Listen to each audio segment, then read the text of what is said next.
Could you give us a squad update, please? Specifically, 𝗙𝗲𝗋, how's he doing? Yeah, he's fine. He trained today. He trained yesterday as well. As I said, Wednesday, I kind of made the decision to. It's best not to push it. We had some options there, but he's fine. He trained, as I said, yesterday with the guys who weren't playing and trained fully today, so he's fine. And no one came out of anything from the game, so same sort of squad plus 𝗙𝗲𝗋. A couple of times already played Livingston this season. What in particular do you find in them that make them difficult opponents? Yeah, look, I think they've sort of grown into the season. I think they've got stronger as the season got along. They seem to have a good spirit within the group. They work hard together. They're well drilled and structured, so it makes them hard to beat. And the two games we played against them. We've had a good challenge in front of us, and I'm sure Sunday will be the same. Alison? And it's probably one time this season, because of the results that you've had against Livingston this season, that folk maybe expect it to be more difficult for your players. Is that an extra challenge for them? Yeah, look, I think that's, we're under no illusions. I think it will be a challenge for us, but as you've seen over recent weeks, every game's pretty tight. Not just our games, but all the games around the league. Very few sort of blowout scores. Everyone's it's pretty tight table-wise for different people trying to achieve different things. So we're under no illusions. It'll be another tough game for us on Sunday. But as I said, another good challenge. I think we haven't played them for a while, and I think we've grown as a team since then as well in terms of dealing with any showing the resilience we need to show to win games of football. So whilst it will be a good challenge, I think it's one we're up for. You talk about every team playing for something, and as we get to this kind of business end of the season, do you feel that pressure just being cranked up on you, but on every team going into every game? Yeah, look, I don't know about pressure, but I just think there's more of an edge to games because, as you said, everyone's playing for something, and it's only natural. This time of the year that all sides and all games have a little bit of an edge because everyone's a little bit more anxious about the outcomes. They mean so much more. So, but in terms of pressure, it doesn't really change. Pressure's been the same from the first game we played against Hearts till today, and I'm sure the pressure will remain till the end of the season. Thanks, Alison. Gavin? And given the difficulties of the last two games against Livingston, do you look back maybe more at those games than you would do normally, and maybe try and see if you can pick some holes in the opponent's tactics or anything like that? No, not really. Like I said, because they both sort of happened a while back, and we've had a lot of football since. I think both teams, to be honest, have probably evolved a bit since then. I think more relevant is, we've looked at them recently and how they've gone about things recently and taken that as our reference point rather than sort of, the way we went against them in the other two games. So, for us, as always, we just make sure that we prepare and respect every opponent we play for, and we prepare the same way. We make sure we scout them, we look at their recent form, we look at their, everything they bring to the table, and then, sort of counter that with, the football we want to play. And as I said, because we've changed a fair bit as a team since then, I think for us, the focus will definitely be on just making sure that the things we've been doing well for quite a while now, we continue to do well, and I think I said after the game that on the weekend or midweek, whenever it was, that the solutions we need to find are within our game rather than sort of looking at the opposition. I know obviously you spoke about patience on Wednesday night as well. Your players showed patience as well. Is this one where the fans can make a difference because you'll have three sides of the ground as well, and they'll probably appreciate that going to Livingston has been difficult for the team for the last 3 or 4 years as well. That if they show a bit of patience and get behind you, then it can maybe make a difference. Yeah, look, our fans will definitely, they can make a difference. As you said, it's a tight little ground, and it's a little bit unusual where our supporters will be sort of have 3/4 of it. But you know, our supporters have been, like I said, they've been really good all year. You know, I understand again, you know, human nature that they get a bit anxious around this time of the year as well. We can't rely on external factors. Is kind of where I'm at the moment. You know, it's about just making sure that we focus, and when I say stay calm, I really mean just irrespective of whether there is atmosphere or there isn't atmosphere, or you know, whatever other challenges that lay before us, we've really got to focus on ourselves and just sort of block out anything else that could potentially you know, make us look for solutions outside of our football. So you know, we'll go there, and I'm sure our supporters will be up for it, and you know, I'm sure their players will be up for it as well, because you know, the Livingston players will enjoy the atmosphere as well. So, but we can't rely on anyone else but ourselves to make sure we get the job done. Okay, Andrew. And we saw 𝗙𝗂𝗹𝗶 make his sort of long-awaited return from injury during the week. Is he a player that you're hopeful can make an impact in the run-in this season?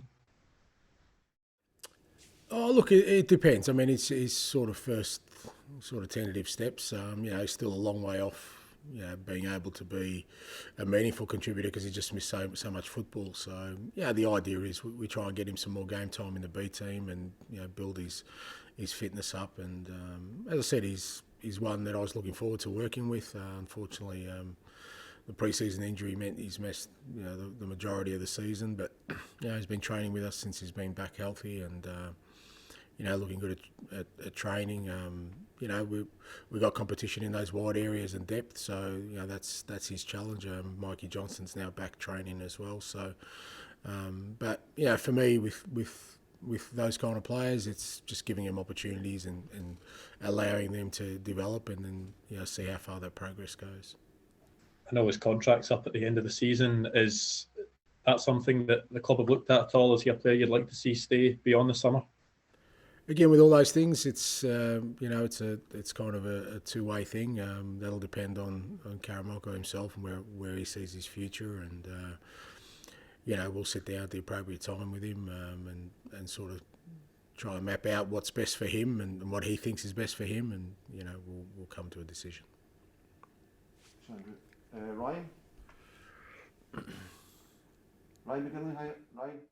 Oh, hi, Ange. So you were at the Celtic Foundation annual dinner last night, speaking with an audience of Celtic fans. This comes after attending the Tommy Burns show last year. So I'm just wondering how much you enjoy connecting with the support by attending these events and lending your time for good causes.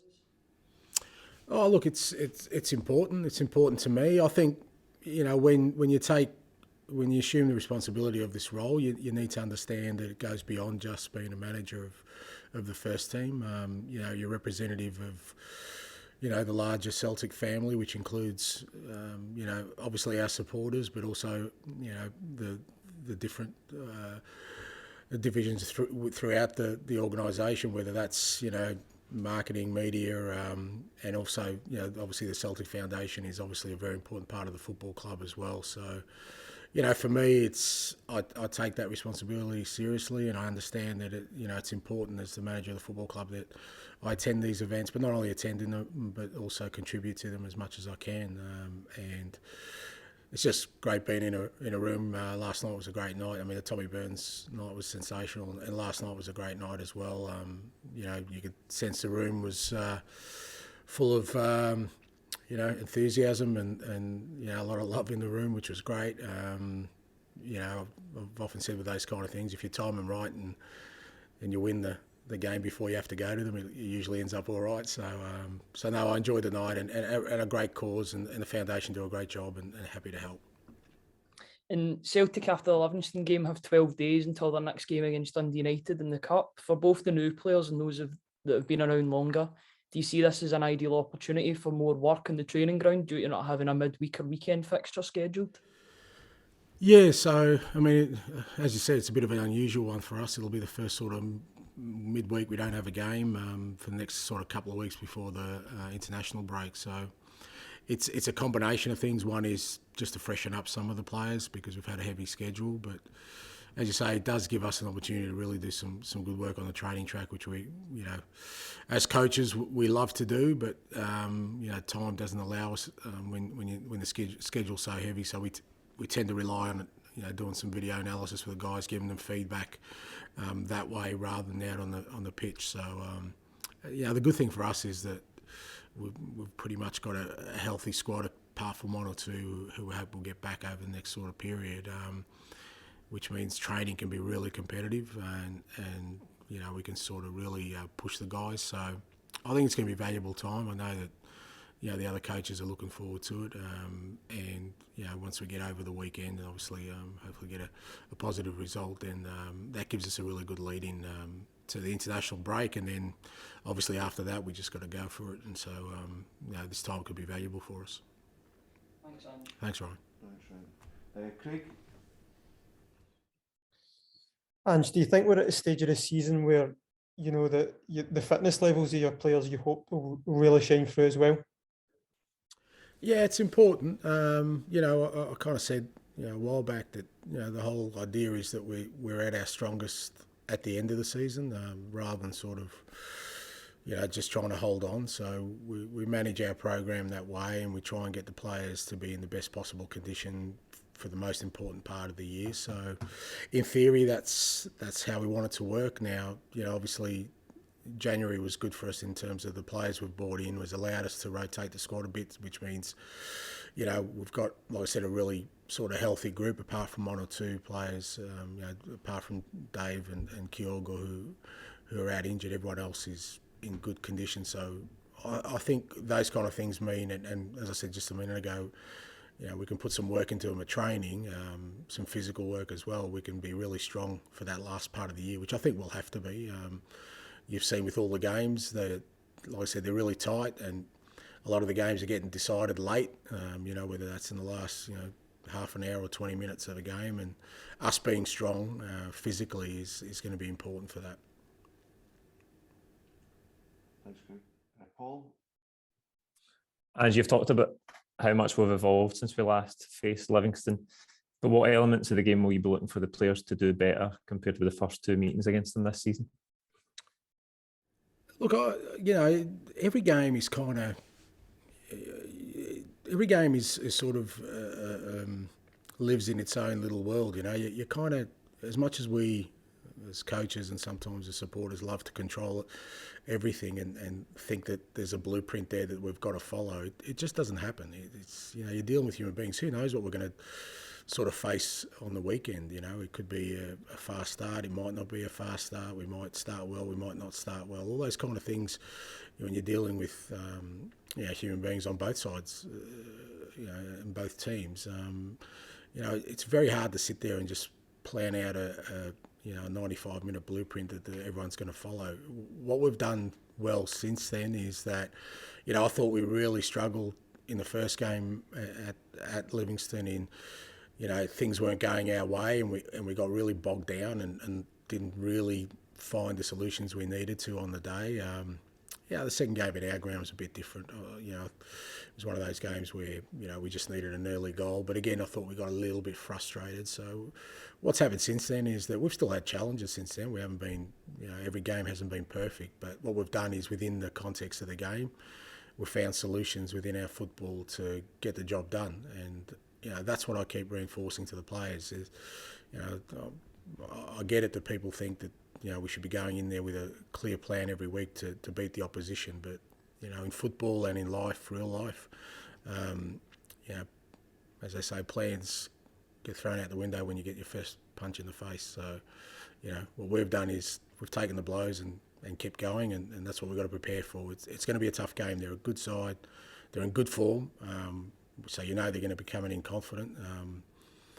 So we've got to make sure we play our football, but also know that whatever challenge we have out there, there's solutions within that, which we've done really well to overcome it. Yeah, you mentioned a few weeks ago that you like to coach the team to peak towards the end of the season. How far away do you feel we are from that just now, and will that extra training time next week help? Yeah, well, again, that's kind of in my mind the plan. When you look at sort of you map out the season, you you're kind of looking at that last international break as sort of the deep breath before you go for the finish line. And I said January was good for us, not just because of the results, but because the players we brought in have been contributors straight away, which has allowed me to rotate squad, allowed me not to sort of overburden individuals, which we really struggled with in the first half of the year, which I think why we got so many injuries. Obviously, we haven't had that in this second half of the season. So, the whole plan is, get to the international break, just take stock of everything, and then with hopefully a fully fit squad, really go for it at the end.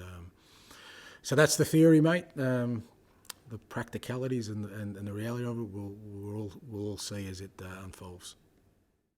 And can we just ask you quickly just about Manager of the Month award? It's just obviously been announced during the press conference. Obviously an award for you, but it's recognition as essentially the form that you've been in this month.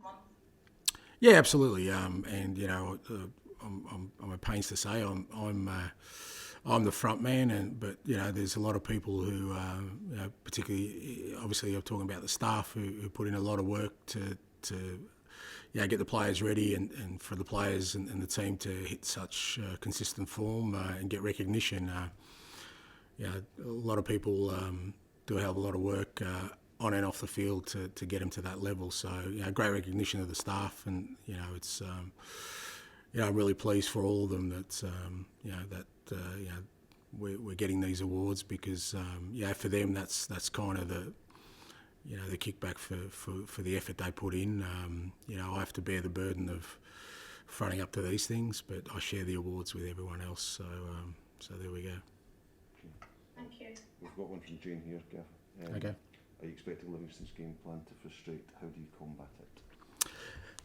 Yeah, look, I think it's underplaying them a little bit to say that Livingston will just frustrate us. If you look at their recent form, they've got some attacking threats as well. And I think David's done a great job with them this year. They've sort of grown into the year, and for them to be in the position they are, I think they'll take a lot of confidence. And like I said, it's easy to dismiss them as a team that's just going to try and frustrate us. I think they, like I said, I think they'll have a go at us as well. So we've got to be ready for that. And from my perspective, it's about, like I said, maintaining the disciplines we've had around our game plan and playing our football and finding solutions within that. I know it kind of sounds like I'm repeating myself, but that's got to be our focus. As much as you respect the opposition and respect what they bring to the table, what we know is that when we play our football and we're really convincing in that, we're hard to stop, and that's what we're going to try and do on Sunday.